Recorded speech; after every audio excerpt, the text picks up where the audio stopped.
দরকার আছে। আচ্ছা, তাহলে আমি এই কথাটা এখানে রাখলাম, কোরআনুল কারীম সৃষ্টি না স্রষ্টা?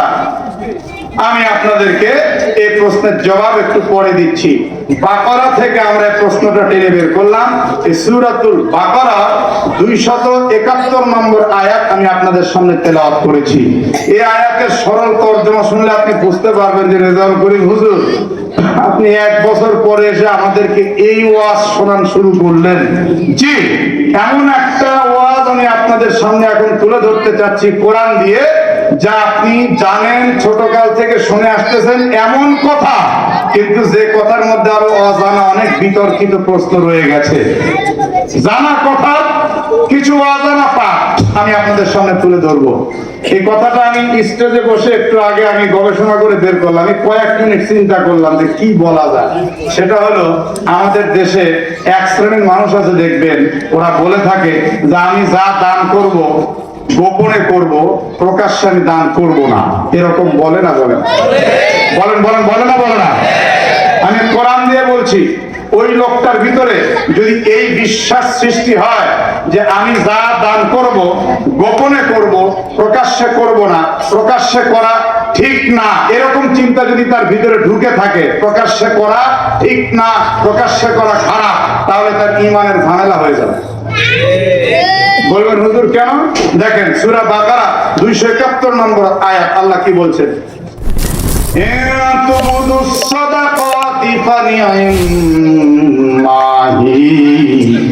যদি তোমরা প্রকাশ্যে দান করো সেটা ভালো।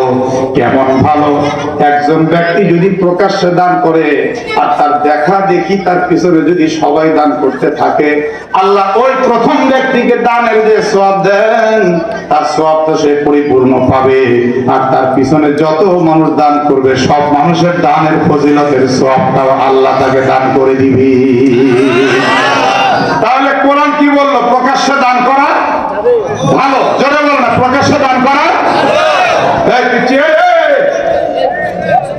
ওরে বাবা, আমার কি কানা বক্তা পাইছ? কেবল স্টার্ট দিচ্ছি আমি। এক বক্তা চোখ বন্ধ করে ওয়াজ শুরু করছে, 3 ঘন্টা পর চোখ খুলে দেখে শ্রোতা একটাও নেই। কথা বুঝছেন না যুবক? একটাও নাই। এখন শুধু বসে আছে হলো মাইক ওয়ালা, জিম মারতেছে, আর ওই পাশে বুড়ি দাঁড়িয়ে চোখের পানি ছেড়ে কাঁদতেছে। বক্তা বলতেছে বুড়িমা, এই ভাই আপনারা কথা বলবেন না ভাইয়া। বক্তা বলতেছে বুড়িমা, সব শ্রোতা চলে গেলেও তুমি কিন্তু আমার একমাত্র শ্রুতি। মা গো, তুমি একটু আমার কাছে আসো, আমি তোমাকে একটু মাথায় হাত দিয়ে দোয়া করতে চাই। বুড়ি বলে, আমি আসলে তোমার ওয়াজ শুনে কান্দি না। কি কারণে তুমি কান্দো? বলে, আমার ছাগল হারাইছে, দুঃখে কান্দি। বক্তা রেগে আগুন হয়ে গেছে, সর্বনাশ করছি। এমনি শ্রোতা চলে গেছে, আবার এই শয়তানি মহিলা বুড়ি এ আবার কাঁদতেছে ছাগল হারানোর জন্য। বক্তা রাগ করে বলতেছে, রে বুড়ি, এই মাহফিলের মধ্যে তোর ছাগল হারাইলে খুঁজে পাবি না। ছাগল খুঁজতে হলে তোকে যেতে হবে একদম জঙ্গলে আর মাঠের মধ্যে। বুড়ি তখন কাঁদতে কাঁদতে বলে, বাজান, আমার ছাগল তো আজকে কালকে হারায়নি, বরং আমার ছাগল হারিয়েছে আজ থেকে 6 মাস পূর্বে। বক্তার মেজাজ আরো গরম। এই বুড়ি, 6 মাস পরে কিসের কান্না রে তোর? ভীমরতির জায়গা বস না। বলে, বাজান, চোখে দেখে আমার ছাগলের কথা মনে পড়ছে। তখন বলতেছে, সর্বনাশ করছে, আমি মানুষ, আমাকে দেখে তো ছাগলের কথা মনে পড়লো কেন? ছাগলের যে দাড়ি ছিল আর তোর দাড়ি একই রকম।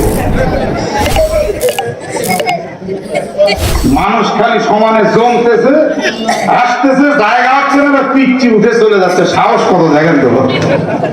আমার ওয়াজ হয় 1 পয়েন্টের উপরে, আর ও উঠে চলে যাচ্ছে পিচ্ছি। এত সাহস! যদি কেউ উঠতে চায়, পিছন থেকে জামা ধরে একটা টান দিবেন, তাও যদি এরকম এরকম করে।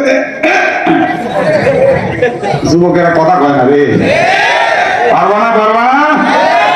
ওটা উঠি নাই, শুরু হলো, কেবল স্টার্ট দিলাম। তাহলে 1 নম্বর শিক্ষা কি পেলাম? সূরাতুল বাকারা 271 নম্বর আয়াত। শিক্ষা কি? দান প্রকাশ্যে করা ভালো। ঘোষণা করেছেন কে? আমি মৌলবি বানায় বললে আপনাদের বিশ্বাস হতো না।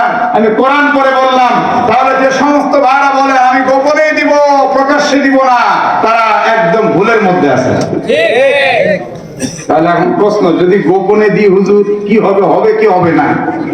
এর পরের অংশে আল্লাহ রাব্বুল আলামিন বলছেন, وَإِن تُخْفُوهَا وَتُؤْتُوهَا الْفُقَرَاءَ فَهُوَ خَيْرٌ لَكُمْ।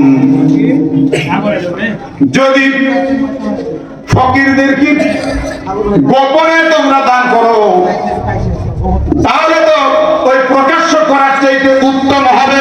সুবহানাল্লাহ বলেন। তাহলে এবার কি ফতোয়া পেলাম? কোথায় যায় বসো, দুইজনে বোধহয় কি চানাচুর খেতে যাচ্ছ নাকি? কোনো উঠাউঠি হবে না। এই বাচ্চা কাচ্চা গুলো ঝামেলা করবে, একটা বাচ্চাকে উঠতে দিবেন না, এরা গিয়ে চিল্লাচিল্লি শুরু করবে।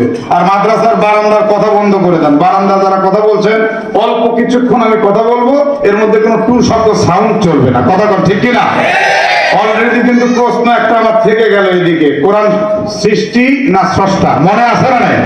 না আপনারা ভুলে গেলে আমি ভুলবো না, এবং প্রত্যেকটা আমি ইনশাআল্লাহ ফিনিশিং দিয়ে নামিয়ে নিয়ে আসবো ইনশাআল্লাহ। টু শব্দ একদম হবে না, বন্ধ করে দেন সব কথা। অল্প কয়েকটু সময় সবাই স্তব্ধতার মধ্যে থাকতে হবে। আল্লাহর কোরআনের চাইতে কারো কথা দামি হতে পারে? তাহলে আপনারা কেন কথা বলবেন? কোরআনের মজমা আপনাকে শ্রদ্ধা করতে হবে। কোরআন শোনা ওয়াজিব। বলেন কোরআন শোনা কি ওয়াজিব? ওয়াইদা কুরিআল কোরআন ফাসতামিউ লাহু ওয়া আনসিতু লাআল্লাকুম তুরহামুন। তাহলে কোরআন থেকে দুটি ফতোয়া পেলাম। এক নম্বর ফতোয়া, প্রকাশ্যে দান করা ভালো। দুই নম্বর ফতোয়া, গোপনে দান করা উত্তম। সুবহানাল্লাহ বলেন। বুঝতে পেরেছেন? তিন নম্বর, আপনি প্রশ্ন করতে পারেন দান করলে আমার কি লাভ? টাকা পয়সা চলে যাবে, আমার কি? কোরআন বলছে ওয়া ইউকাফিরু আনকুম মিন সাইয়্যাতিকুম।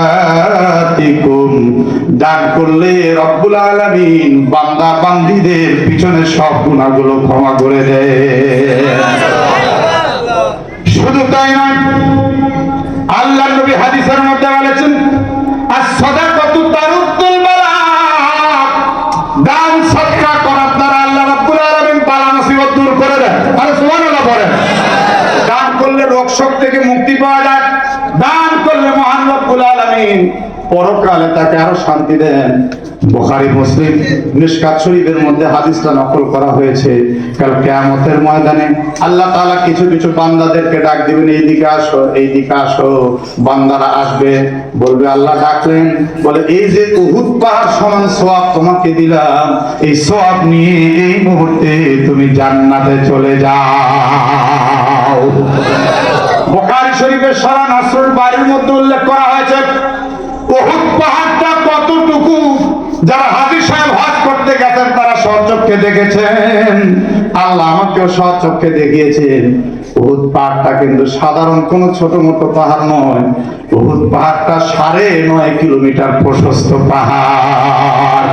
এই উহুদ পাহাড় সমান সওয়াব আল্লাহ হাসরের ময়দানে বান্দা বান্দিকে যখন দিয়ে দিবেন, বান্দাকে দেওয়ার পরে আল্লাহ বলবেন এই সওয়াব নিয়ে তুমি এখন জান্নাতে চলে যাও। এবার বান্দা বান্দি জান্নাতে যাওয়া বাদ দিয়ে কান্না শুরু করবে। আপনারা বলেন তো, জান্নাতে যাওয়াটা এটা খুশির কারণ না কষ্টের কারণ? কথা বলেন এখন, খুশির কারণ না কষ্টের কারণ? আপনারা যারা বসা আছেন, আপনারা কি জান্নাতে যেতে চান না? সবাই চান। কারা কারা জান্নাতে যেতে চান না? হাত দেখি। প্রধান অতিথি আমার ভাই, দেখেন তো এদের মন কোন দিকে আছে। কম কি সুন্দর করে আমি স্লো পজিশনে বললাম, কারা কারা জান্নাতে যেতে চান না, তার মানে আপনার মগজ এখনো বাইরে। আপনি কি চিন্তা করেন, কি চিন্তা করেন? যুবকেরা, টাইমিং আছে নাকি? টাইমিং আছে? টেনশন কিসের? টেনশন ফ্রি বসতে হবে। আল্লাহ কবুল করেন, জোরে বলেন আমিন। কারা কারা জান্নাতে যেতে চান? আল্লাহু আকবার বলে দুটি করে হাত টান টান করে আল্লাহ দেখা।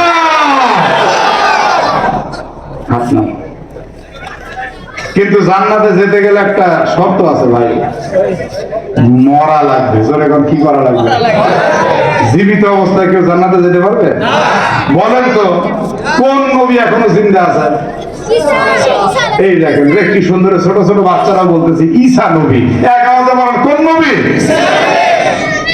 উনি আবার কিয়ামতের আগে আল্লাহ তাআলা তাকে পৃথিবীতে পাঠাবেন, উনি আসবেন এবং স্বাভাবিক অবস্থায় মৃত্যুবরণ করবেন। উনি এখনো কিন্তু জান্নাতে ঢুকতে পারেনি, কারণ মরেনি, আর মরার জায়গা একমাত্র দুনিয়া। সুবহানাল্লাহ। মরার সাথে সাথে বান্দার ফয়সালা হবে, হয় ইল্লিয়িন নয়তো সিজ্জিনের মধ্যে আল্লাহ তাআলা তার রূহটাকে রেখে দিবেন। আপনি যদি ভালো কাজ করেন তো এখনই গিয়ে আপনি জান্নাতের সুখ উপভোগ করতে থাকবেন। সুবহানাল্লাহ।